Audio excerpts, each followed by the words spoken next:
There is so much talking about humans being greedy and egoistic. And I think we are way not greedy and egoistic enough. If we would truly think about ourselves, we would create such a more pleasurable world. So something is stuck on half of the way, but we are certainly not asking for enough in life. And I think one of myriads of examples for this is how we deal with, for example, the challenge of slowing down or even reversing climate change.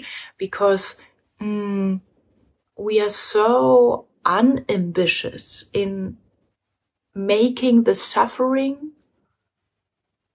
growing a little bit slower, which is so unsexy. And the problem is that the biggest resources in us and the inner power, it just doesn't jump on such an unsexy goal.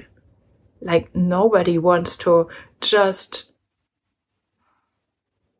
yes, your death will be painful and it will be full of guilt, and your existence will be considered to be a problem from the moment of birth to the moment of death. And there might be a chance that you get punished a little bit less for that. That's so unsexy. Nobody shows up with full ambition and passion for life when this is the best thing that we can hope for. And I think that's not only the problem why we are a little bit sleepy around urgent problems on the global scale, but also that it doesn't meet our essence. In our essence, we know, no, we did not. We haven't been innocent as a child, and now we are guilty. We are innocent anyway. We just can't see that because our narrative is, and that's a comfort zone, that we are sinners. And the interesting thing is that sinners have to sacrifice and discipline themselves. And again, like with greed and egoism, that's true in its core, in its essence, it's true.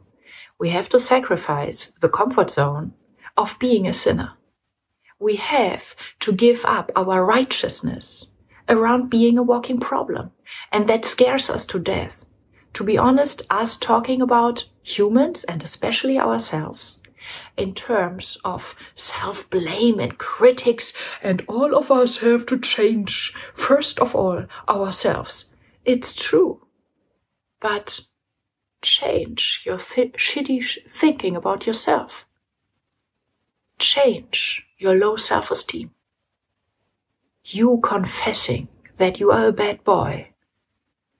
Yes, it's a kind of challenge, but it's level 1. Level 10 would be, and I ask all of us to jump to level 10 right away because we are running out of time, is seeing, embodying, and loving how powerful we are. So one example is me talking about changing the world. Now I'm very, very close to all my good girl conditioning around, oh no, I didn't write a PhD about that. I didn't write a best-selling book about that. I didn't study climate change. Blah, blah, blah. All of that is very easy to Google. If you want to know about my qualifications and for most of all non-qualifications for talking about climate change, it's one Google search away. And the other way around as well. I do not want you to apologize for showing up. I would rather, if you cannot resist the conditioning around apologizing for everything, rather apologize for another day of not showing up. Rather apologize for another day of living in shame and shutdown. Rather apologize for functioning and having a well-managed life, instead of showing up with a beautiful chaos inside. There are so many problems in our individual and cultural conditioning that now really, really create a kind of bottleneck when it comes to global change. And one thing is that we are conditioned we would be intelligent when we know the right answer.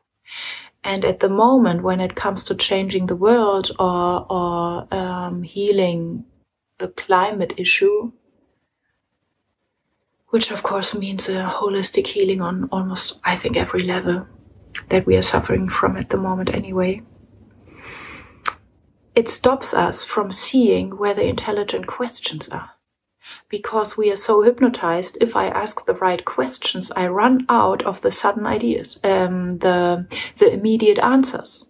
And then I'm considered to be stupid. And then we are having this quote of Rumi, etc., and other spiritual teachers, it's in the field of not knowing where we meet. Yes, and we would like to meet. And nobody wants to step into the field of not knowing. So let's go there. I know a lot about the right questions. I have to give up my righteousness and my ego around, oh, and here's the answer. And that feels uncomfortable. It feels uncomfortable. We have to look for that. We have to enjoy that. We have to serve the pleasure of being uncomfortable. And one uncomfortable thing for me, for example, is that the less I know about the useful answer and just can provide the useful questions, the less I will be taken serious, and that hurts. That hurts. And that's my hurt, my pain, my problem, as long as I choose this to be a problem. So that's one thing. We have to give up being taken serious by the mass as a prerequisite for global mass change to happen. I see that very clearly. Even the most brilliant thinkers that I know, talking about climate change, kind of try to reach the mass and the understanding of many people's minds. And I disagree that this is a necessary strategy, and I disagree that this is an intelligent belief system, a timely belief system. We have to reach the critical mass in terms of what causes the problem. But the critical mass is not the number of people. And it's not the number of minds. And it never has been a mind issue anyway, why we went into this direction or ended up where we ended up right now. It's the critical mass is hidden and trapped and waiting for us in terms of trauma, and that's accessed in whole another narrative and by whole another set of tools and methods than counting the people who follow us. Quite the opposite. Not following anybody would be a global shift that would regulate so much overnight. Again and again, I'm sorry for just touching that briefly on things that I feel clear about. I use these videos to train myself to be more articulate around these things and to be more free around or detached from negative outcomes. For example, you could laugh at me, you could write negative YouTube comments. Oh my God. I promise I won't die from that. Me, of course, messing up my business or getting deleted with my YouTube content because some algorithms in the social media technocracy decided to give me a strike for that. Whatever it is, unlearning to be afraid of failing and keeping going anyway, that thrills me.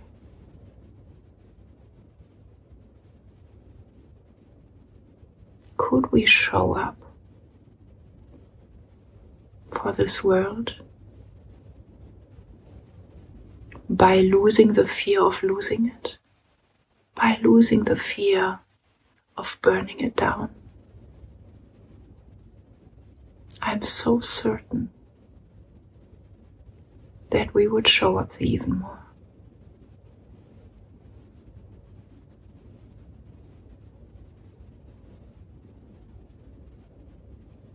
So many brilliant thinkers and activists in terms of global consciousness shifts talk about shifting global consciousness. And the beautiful thing is that consciousness, what we are conscious about, is a reflection of what our instincts feel safe enough with, to allow that to be present in our mind as well. So the global big leap in consciousness and awareness for us being one and interconnected comes from our nervous system instead of our mind. When our nervous system starts feeling safe with the option of failing, it will relax. Our instincts are not afraid of dying. Our instincts are intimate with death. That is why they are so intimate with life. It's okay to die. It's okay to die as you, and it's okay to die as us. It's okay to die. And we didn't do anything wrong when we die from our own hand. In terms of global extinction of the species.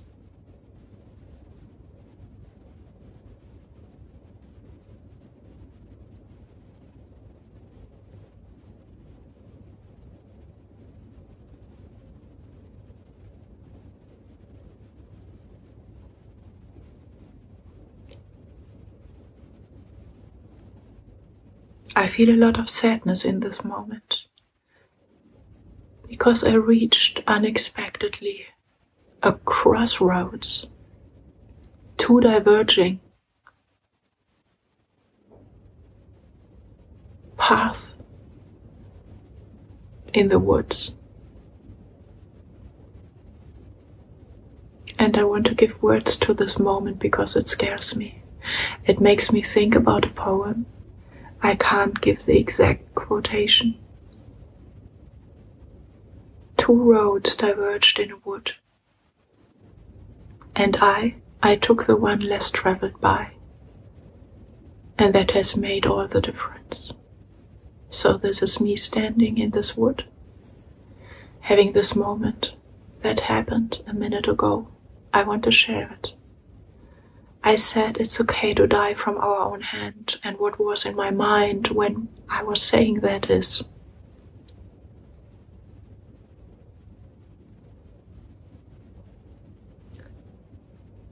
if we mess this climate up, the next decades will be very, very unpleasurable for an immeasurable number of living beings, and we will pretty certainly fuck it up with that, or with something faster, like nuclear bombs or something. I wanted to say it's okay if we do not shift the course of this global ship, because I do not believe in the good of punishment for failing. And then I realized when I said it's okay to die from our own hand, that it could be misunderstood as me promoting suicide on an individual level. And I don't promote that. And that is why I added to the sentence, which felt complete for me in the very first moment, the specification around global scale. And that is what I suffer so much from in this human world. How dangerous it is to talk about freedom. I do not have an opinion about suicide, which also means I certainly do not have the opinion that I'm in the right position to forbid you to commit suicide. I just have nothing to say to that.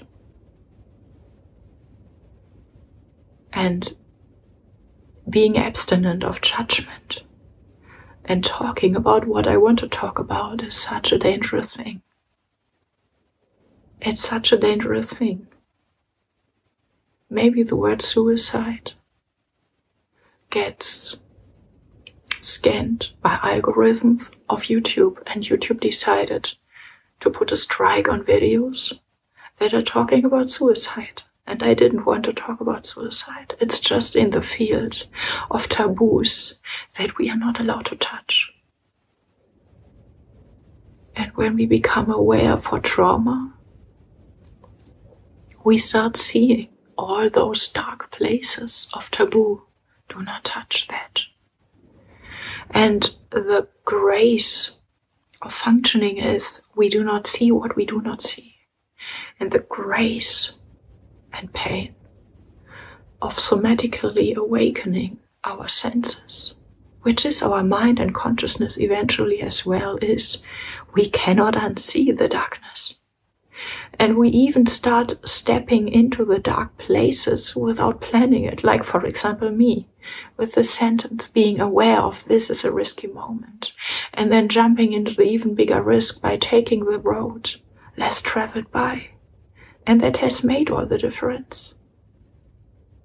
It makes this video turn into such another thing, and at the same time, I'm not interested in calling it another thing because it isn't.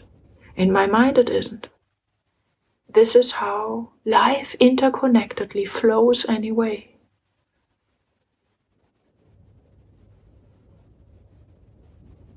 It's like finding a space for breathing in this outer world for my inner world.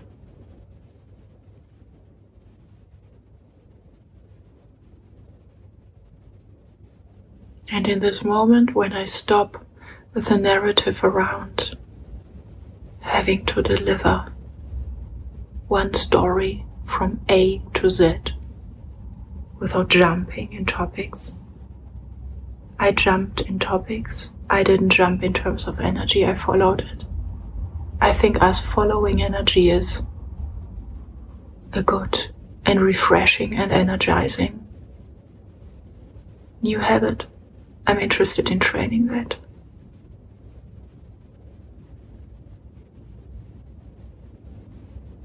I have no idea how this video lands, if it lands, if it gets published at all.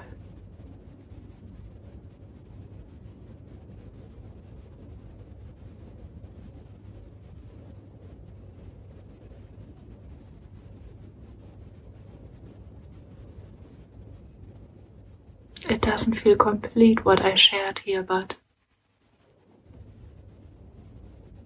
I do feel this not being an opposite to being complete for now. So I decide to stop this video now. And I could decide for both directions, not stopping or stopping. I'm touched by your existence. Yeah, I really mean that.